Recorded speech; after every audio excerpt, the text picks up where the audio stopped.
प्यारे बच्चों नमस्कार। कैसे हो आप सभी। मैं आशा करता हूं कि आप लोग बहुत ही अच्छे होंगे, स्वस्थ होंगे और आप सभी की पढ़ाई भी बहुत ही अच्छी चल रही होगी। तो बच्चों आज का ये क्लास आप सभी के लिए बहुत ही ज्यादा इम्पोर्टेंट है, क्योंकि आज के इस क्लास में हम लेके आए हैं आपके लिए 12th क्लास के फिजिक्स का top 70 most important objective question. और ये सारे प्रश्न आपके बोर्ड एग्जाम के लिए बहुत ही ज्यादा इम्पोर्टेंट है। तो बच्चों आज के क्लास को बिल्कुल ध्यान से देखिएगा और आज के इस क्लास में दिए जाने वाले सारे प्रश्नों को आप लोग अच्छे से याद भी करते चलिएगा।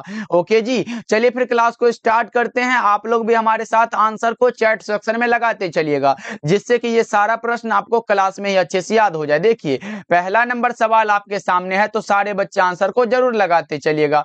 पहला नंबर सवाल पूछा जा रहा है, वैसे पदार्थ जिनसे होकर आवेश का प्रवाह सुगमता से यानी कि आसानी से होता है उसे क्या कहा जाता है। तो बच्चों उसे हम लोग चालक कहते हैं, कंडक्टर कहते हैं। करेक्ट आंसर आपका ऑप्शन नंबर सी हो जाएगा। चलो आगे बढ़ते हैं। दूसरा नंबर सवाल देखिए पूछा जा रहा है। दूसरा नंबर सवाल पूछा जा रहा है, एक ही पदार्थ के धातु के दो गोले ए तथा बी दिए गए हैं, एक पर प्लस क्यू आवेश तथा दूसरे पर माइनस क्यू आवेश दिया गया है, तो क्या होगा। ए का द्रव्यमान बढ़ेगा या फिर बी का द्रव्यमान बढ़ेगा, द्रव्यमान अपरिवर्तित रहेगा या इनमें से कोई नहीं। तो बच्चों मैं बता दूं, यहाँ पे अगर प्लस चार्ज दिया गया है तो ए का द्रव्यमान क्या होगा, घटना चाहिए, लेकिन यहाँ पे बढ़ेगा दिया, ये गलत हो जाएगा। अब देखो यहाँ पे हमारा माइनस चार्ज दिया गया तो बी का द्रव्यमान क्या होगा, बढ़ेगा। Correct answer option number B होगा, क्योंकि आप लोगों ने पढ़ा होगा जब किसी वस्तु को ऋणावेशित करते हैं तो उसका द्रव्यमान बढ़ता है, और जब किसी वस्तु को धनावेशित करते हैं तो उसका द्रव्यमान बढ़ता है। तो यही हमसे पूछा गया था। Correct answer option number B होगा। बच्चा पार्टी अच्छे से क्लास को देखना, सारा का सारा इंपॉर्टेंट क्वेश्चन आज के क्लास में कवर किया गया है। मानो तो सबसे ज्यादा इंपॉर्टेंट क्लास आज का। चलो आगे बढ़ते हैं। अगला नंबर सवाल देखो, तीसरा नंबर सवाल है, वैद्युत फ्लक्स का मान किस पर निर्भर करता है। वैद्युत फ्लक्स के लिए हम लोगों ने क्या पढ़ा है बच्चों, क्या पढ़ा है जल्दी से बता दो। फाई बराबर क्या होता है, ई इंटू ए होता है। ई इंटू ए होता है, यहाँ पे ए लिख लो बच्चों, ए लिख दो। अब देखो विद्युत क्षेत्र पर भी निर्भर करता है और एरिया यानी कि पृष्ठ क्षेत्रफल पर भी निर्भर करता है। अब देखो कौन सा होगा, वैद्युत क्षेत्र रेखाओं पर निर्भर करता है और पृष्ठ क्षेत्रफल पर भी निर्भर करता है। तो आपका correct answer option number C हो जाएगा। 3 का अगर आप लोग सी लगा रहे हो तो बहुत अच्छे बच्चा पार्टी। चलो आगे बढ़ते हैं। चौथा नंबर सवाल देखो पूछा जा रहा है, एक खोखले गोले के अंदर विद्युत विभव क्या होता है। खोखले गोले के अंदर विद्युत क्षेत्र शून्य होता है, जबकि विभव शून्य नहीं होता है, प्रत्येक बिंदु पर समान होता है। बच्चों करेक्ट आंसर बी हो जाएगा। चलो आगे बढ़ते हैं। पांचवा नंबर सवाल देखो, एक वैद्युत द्विध्रुव पर कुल आवेश कितना होता है। एक वैद्युत द्विध्रुव पर जो कुल आवेश होता है बच्चों वो कितना होता है, 0 होता है। आपका correct answer option number A होगा, 5 नंबर सवाल का जवाब। चलो जी आगे बढ़ते हैं बच्चों, और जितने बच्चे अभी हमारे साथ जुड़े हुए हो बच्चा पार्टी, सभी बच्चे एक बार क्लास को लाइक कर देना। और अगर नए जुड़ रहे हो, डेली क्लास हमारे साथ करना चाहते हो, तो डेली शाम के 6 बजे और शाम के 8 बजे 2 क्लास होता है, ज्वाइन करिएगा। इसलिए सारे बच्चे सब्सक्राइब भी करते चलिएगा। ओके जी चलो आगे बढ़ते हैं। 6 नंबर सवाल है, साबुन के बुलबुले को जब आवेशित किया जाता है तो उसकी त्रिज्या क्या होगी। सीधे रूप से इंक्रीज होती है, बढ़ जाती है बच्चों। करेक्ट आंसर आपका ऑप्शन ए हो जाएगा। चलो आगे बढ़ते हैं। 7 नंबर सवाल है कि 1 इलेक्ट्रॉन वोल्ट बराबर क्या होता है। 1 इलेक्ट्रॉन वोल्ट बराबर क्या होगा। देखो बच्चों यहां से 2-3 ऑब्जेक्टिव पूछा जाता है। पहले पूछेगा 1 इलेक्ट्रॉन वोल्ट बराबर क्या होगा, उसके बाद पूछेगा 1 मेगा इलेक्ट्रॉन वोल्ट बराबर क्या होगा, उसके बाद पूछेगा 1 गीगा इलेक्ट्रॉन वोल्ट बराबर क्या होगा। सब बताना पड़ेगा ना। देखो ये 1 इलेक्ट्रॉन वोल्ट बराबर होता है 1.6 into 10 to the power -19 joule होता है। उसके बाद इसके लिए 1 मेगा इलेक्ट्रॉन वोल्ट बराबर 1.6 into 10 to the power -13 joule होता है। उसके बाद 1 गीगा इलेक्ट्रॉन वोल्ट बराबर 1.6 into 10 to the power -10 joule होता है। इतना को याद रख लो बच्चों, स्क्रीनशॉट ले लो, बहुत ज्यादा इंपॉर्टेंट है, ऑब्जेक्टिव में आ सकता है। आपका correct answer option number B होगा, क्योंकि 1 इलेक्ट्रॉन वोल्ट बराबर पूछा गया था। चलो आगे बढ़ते हैं। 8 नंबर सवाल है, विद्युत धारिता का विमा क्या होता है। विद्युत धारिता के लिए सी बराबर क्या पड़े बच्चों, क्यू बटा में भी पड़े। चार्ज का क्या होता है, एटी होता है। और वोल्ट के लिए क्या होता है बच्चों, ml2 होता है, टी इनवर्स 3 और ए इनवर्स होता है। ये क्या है, विद्युत विभव के लिए होता है। अब देखो इसको ऊपर ले जाएंगे तो m हो जाएगा, ऊपर जाएगा तो -1 लगेगा। फिर देखो l है, प्लस में 2 है तो माइनस जाएगा तो ऊपर में -2 लग जाएगा। फिर देखो t माइनस में तो ऊपर जाएगा प्लस होगा, और एक यहाँ पे है t और 3 1 यानी कि 3 1 4 t हो जाएगा। उसके बाद ये माइनस में तो ऊपर जाएगा तो प्लस, और एक ये है एक ये, यानी कि A2 हो जाएगा। अब देखो बच्चों ये वाला ऑप्शन किस में दिया गया है, किस में है ये वाला, करेक्ट आंसर आपका ए होगा, M inverse L inverse 2 T4 A2 हो जाएगा। चलो आगे बढ़ते हैं, अगला नंबर सवाल देखो, 9 नंबर सवाल है आपके सामने।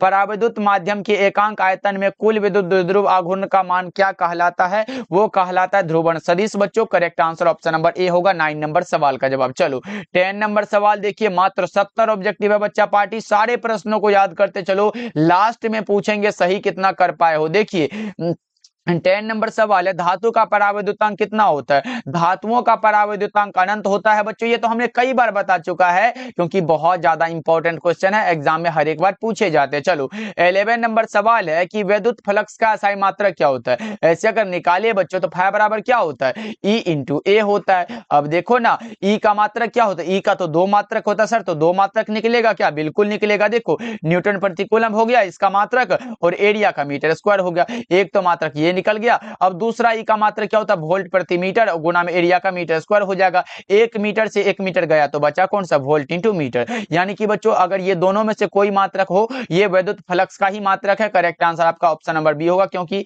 एम पर पावर 2 है और सी इनवर्स है, यही वाला हो जाएगा। चलो आगे बढ़ते हैं, 12 नंबर सवाल देखो, दो विद्युत क्षेत्र रेखाएं एक दूसरे को किस कोण पर काटती है, कभी नहीं काटती है बच्चों, राइट आंसर आपका डी होगा, याद रखना आप सब। चलो आगे बढ़ते हैं, 13 नंबर सवाल का जवाब बता दो। भूरा रंग के लिए पूछा गया, भूरा रंग के लिए कार्बन प्रतिरोध का कलर कोड कितना होता है, वही वाला बात हो गया सर, हम लोगों ने पढ़ा है ट्रिक क्या, BBROY, BB रोए GB, किसके लिए भाई, तो BB GB के लिए रो रही है, जल्दी से बता दो। 0 हुआ, 1 2 3 4 5 6 हुआ। अब देखो ये हमारा ब्लैक होता है, ये ब्राउन होता है, भूरा के लिए पूछा गया तो ब्राउन यही वाला है ना, 1 हो जाएगा, राइट आंसर आपका ऑप्शन नंबर ए हो जाएगा। ये रेड हो गया, रेड के लिए 2 होता है, ऑरेंज के लिए क्या होता है 3 होता है, येलो के लिए 4 हुआ, ग्रीन के लिए 5, ब्लू के लिए 6 होता है। ओके चलो आगे बढ़ते हैं, अगला नंबर सवाल 14 नंबर सवाल है, कार्बन फिलामेंट वाला प्रतिदीप लैंप जो है 20 वोल्ट तथा 2.5 वाट पर कार्य करता है, तो लैंप का प्रतिरोध क्या होगा, प्रतिरोध बराबर पहले तो ऊर्जा निकालो, P बराबर क्या पढ़े हो बच्चों, P बराबर V इंटू आई, फॉर्मूला पढ़े हो ना, यहां से अगर निकालते हो तो P बराबर क्या होगा, V, I को हम लोग क्या लिखते हैं ओम के नियम से, I को लिखते हैं हम लोग V बटा में R लिखते हैं। अब देखो यहाँ पे हमारा तो दिया गया, ये क्या है V स्क्वायर बटा में R हो गया। अब देखो बच्चों P बराबर हमारा क्या निकला, V स्क्वायर बटा में R तो निकल गया, लेकिन हमें R निकालना है, तो R बराबर क्या होगा, V स्क्वायर बटा में P होगा, V स्क्वायर यानी कि V कितना है, 20 गुना 20 करते हो तो 400 हो गया, और यहाँ पे हमारा P कितना 2.5 वाट दिया गया है, पॉइंट उड़ाएंगे तो एक जीरो ऊपर लग जाएगा, 4000 हुआ। अब देखो ना 16 दूना के 32 और 16 चौके 64 होता है, यानी कि आप कह सकते हो कि 160 अगर लिखते हो तो इसको कट जाएगा तो पूरा कट जाएगा, यानी कि हमारा इसका जो प्रतिरोध निकलेगा बच्चों वो 160 ओम हो जाएगा। देख लो किस ऑप्शन में दिया गया, करेक्ट आंसर आपका ऑप्शन नंबर सी हो जाएगा। चलो आगे बढ़ते हैं, 15 नंबर सवाल का जवाब बता दो, फैराड किसका मात्रक होता है, फैराड होता है विद्युत धारिता का, कोई भी फैराड हो, माइक्रो फैराड हो, पिको फैराड हो या फिर सिर्फ फैराड हो, सब धारिता का मात्रक है बच्चों, correct answer option number B हो जाएगा। चलो आगे बढ़ते हैं, अगला नंबर सवाल देखो, 16 नंबर सवाल है, प्रतिरोधकता का मात्रक क्या होता है, प्रतिरोधकता के लिए जानते हो क्या बच्चों, जल्दी से बता दो। रो बराबर क्या होता है, रो बराबर आर ए बटा में एल, फॉर्मूला होता है, क्या होता है सर, फॉर्मूला है, यहां से निकालेंगे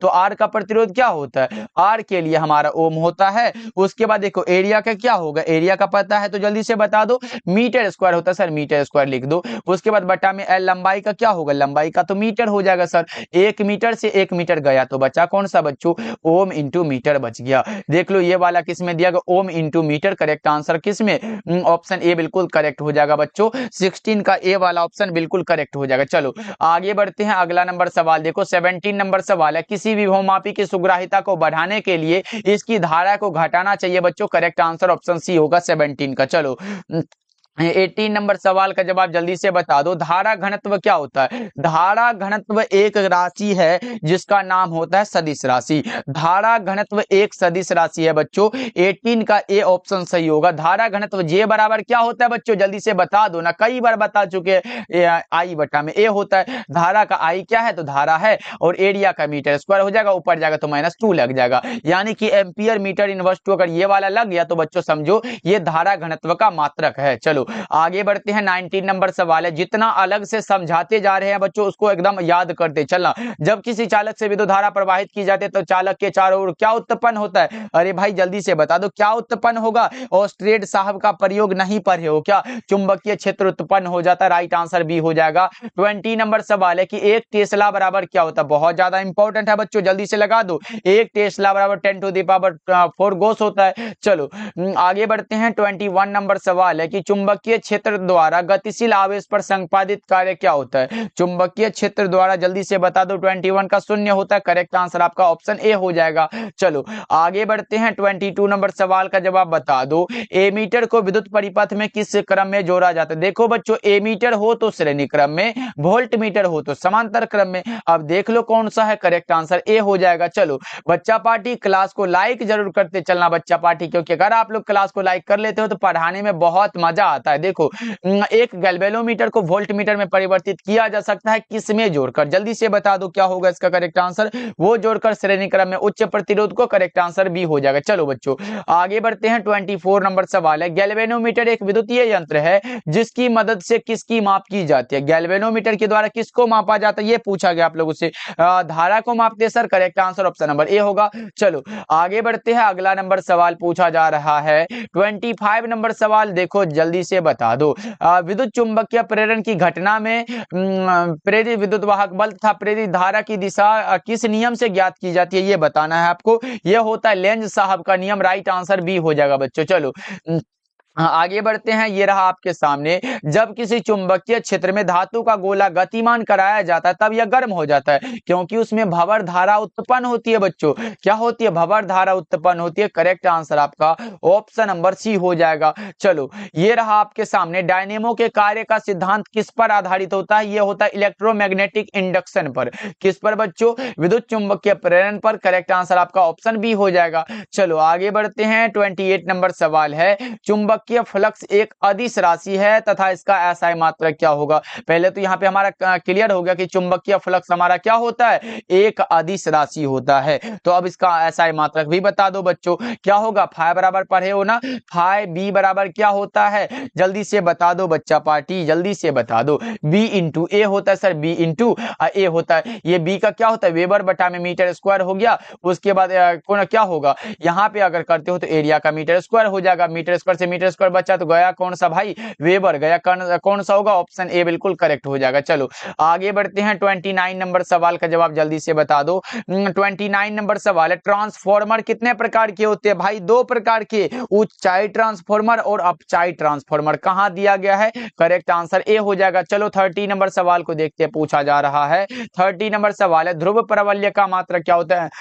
एम्पियर मीटर होता है। करेक्ट आंसर आपका ऑप्शन बी हो जाएगा। ओके चलो आगे बढ़ते हैं। अगला नंबर सवाल 31 नंबर सवाल पूछा जा रहा है, यदि किसी चुंबक को लंबाई के लंबवत दो भागों में विभक्त कर दिया जाए तो निम्नलिखित में किसका मान अपरिवर्तित रहेगा? कौन सा ऐसा मान है जो अपरिवर्तित रहेगा? वो होता ध्रुव प्रावल्य। करेक्ट आंसर ऑप्शन ए हो जाएगा। चलो आगे बढ़ते हैं बच्चों। अगला नंबर सवाल देखो 32 नंबर सवाल है, चुंबकत्व के अस्तित्व का मूलभूत कारण क्या है? चुंबकत्व के अस्तित्व का मूलभूत कारण होता है विद्युत आवेश की गति। करेक्ट आंसर बी होगा। और बच्चों ये आपको पता होना चाहिए, ये सारा का सारा प्रश्न आपके बुक से लिया गया है, जो फिजिक्स का मेन बुक होता है उससे लिया गया। तो बच्चों इसको जरूर याद करते चलना आप लोग। चलो आगे बढ़ते हैं। अगला नंबर सवाल देखो 33 नंबर सवाल है, चुंबकीय क्षेत्र का मान घटने से चुंबकीय सुई का आवर्त काल क्या होगा?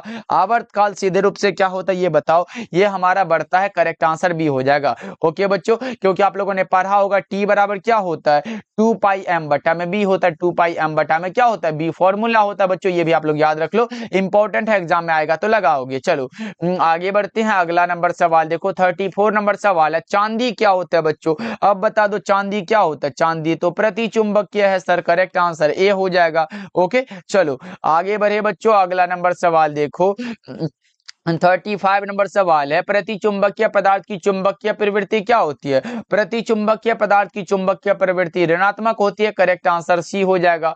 चलो आगे बढ़ते हैं। 36 नंबर सवाल है, शैथिल्य प्रदर्शित करते हैं। शैथिल्य जो प्रदर्शित करता है बच्चों वो होता है लौह चुंबकीय पदार्थ। राइट आंसर बी हो जाएगा।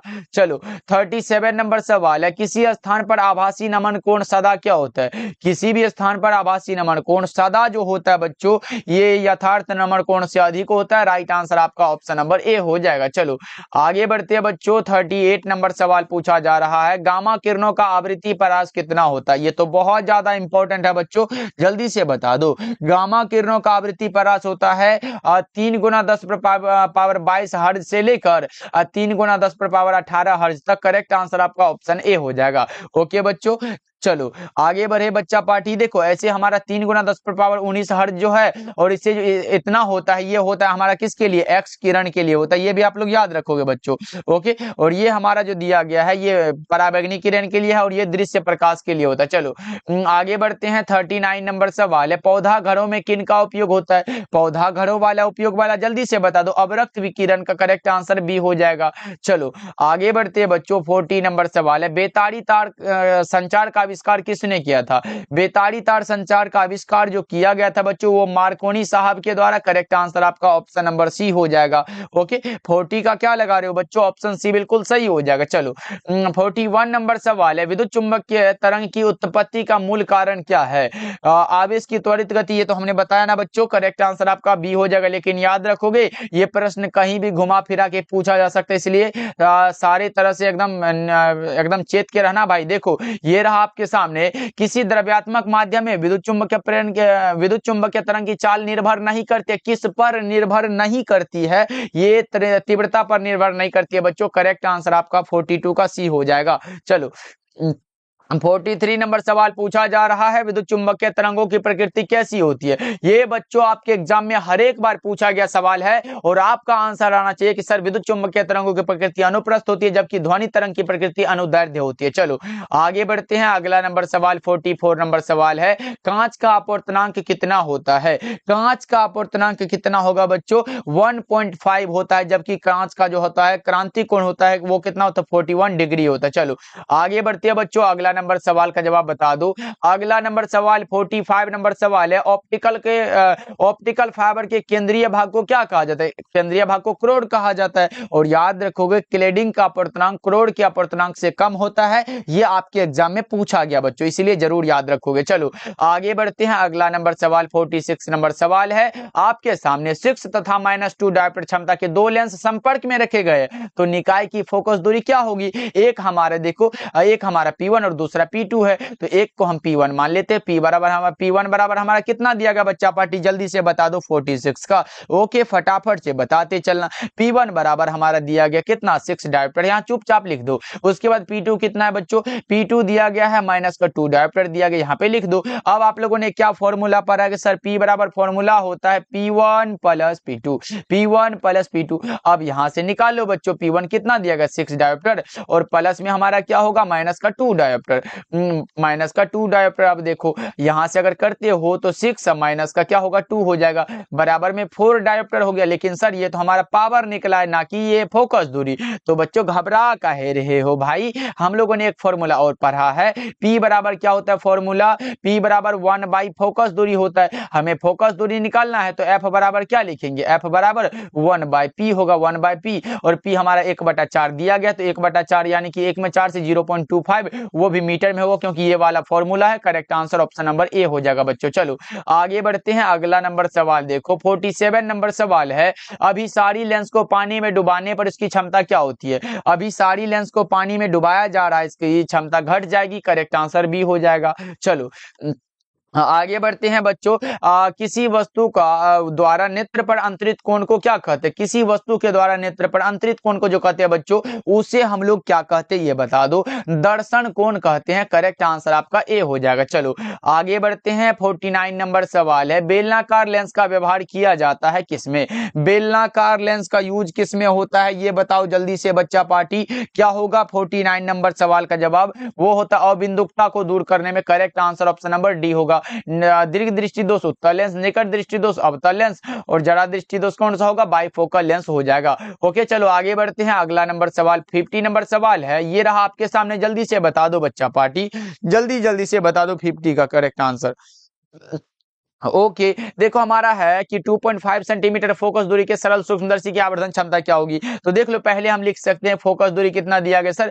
2.5 सेंटीमीटर इतना तो दिया गया, ये तो लिख लेंगे सर। अब हमारा क्या होगा? तो बच्चों हम लोगों ने आवर्धन क्षमता के लिए क्या पढ़ा है? एम बराबर क्या होता है? 1 + d/f होता है। इतना तो पढ़े हो ना बच्चों, हम कितना बार बता चुके, ये मत भूल जाना। देखो 1 + d कितना होता है? डी क्या है सर? अस्पष्ट दृष्टि की न्यूनतम दूरी कितना होता है भाई? नहीं बताए हैं। 25 सेंटीमीटर। तो फोकस दूरी कितना है? ये हमारा 2.5 है। यहां से उड़ाओ, पॉइंट उड़ा दो और जीरो लगा दो। अब देखो 25 दहिन के क्या होता है? 250 होता है कि नहीं भाई? तो यहाँ पे 1 प्लस है, तो 1 + 10 बराबर कितना होगा? 11 हो जाएगा। किस ऑप्शन में दिया गया? करेक्ट आंसर आपका ऑप्शन सी हो जाएगा बच्चों। चलो आगे बढ़ते हैं। 51 नंबर सवाल है, एक प्रिज्म से होकर गुजरने वाले श्वेत प्रकाश का न्यूनतम विचलित अवयव जो होता है वो कौन सा होता है? न्यूनतम विचलन जिसका होता है वो लाल रंग होता है। क्या बच्चों? विचलन अगर सबसे कम हो रहा है वो लाल होगा, अगर सबसे अधिक विचलन होता वो बैगनी हो जाता। चलो आगे बढ़ते हैं। 52 नंबर सवाल है कि प्रकाश के तरंग सिद्धांत का प्रतिपादन सर्वप्रथम किसने किया?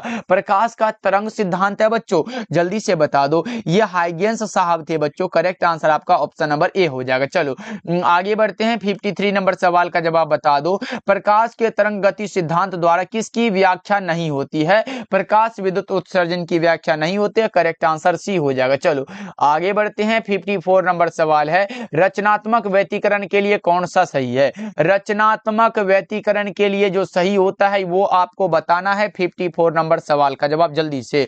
देखो रचनात्मक व्यतिकरण के लिए क्या होता है? फाई बराबर 2n पाई होता है। अब बोलोगे सर ये अगर विनाशी व्यतिकरण होता तो क्या लगाते? विनाशी व्यतिकरण के लिए फाई बराबर क्या होता है बच्चों? विनाशी व्यतिकरण के लिए 2n + 1 इंटू में हमारा पाई होता है। ये याद रखोगे, ये विनाशी व्यतिकरण के लिए होता है। चलो आगे बढ़ते हैं। 55 नंबर सवाल आपके सामने है, किसी माध्यम की सतह पर आपतित किरण के ध्रुवण कोण का टेंजेंट माध्यम के अपवर्तनांक के बराबर होता है। यह किसका नियम है? तो ब्रूस्टर साहब का नियम है, क्योंकि हम लोगों ने पढ़ा है म्यू बराबर 10 आईपी पढ़े है ना बच्चों। इसको याद रख लो ना, काम हो जाएगा। और बच्चों लेकिन याद रखोगे 2 नंबर में अगर पूछे ब्रूस्टर का नियम क्या है तो क्या लिखोगे? बस इतना को लिखना, किसी माध्यम की सतह पर आपतित किरण के ध्रुवण कोण का टेंजेंट माध्यम के अपवर्तनांक के बराबर होता है। इतना को लिखोगे और आपका 2 नंबर ऐसे करके मिल जाएगा बच्चों, इसलिए घबराना नहीं है, अच्छे से लिखना। चलो आगे बढ़ते हैं। 56 नंबर सवाल पूछा जा रहा है, ये रहा आपके सामने न्यूमेरिकल टाइप क्वेश्चन।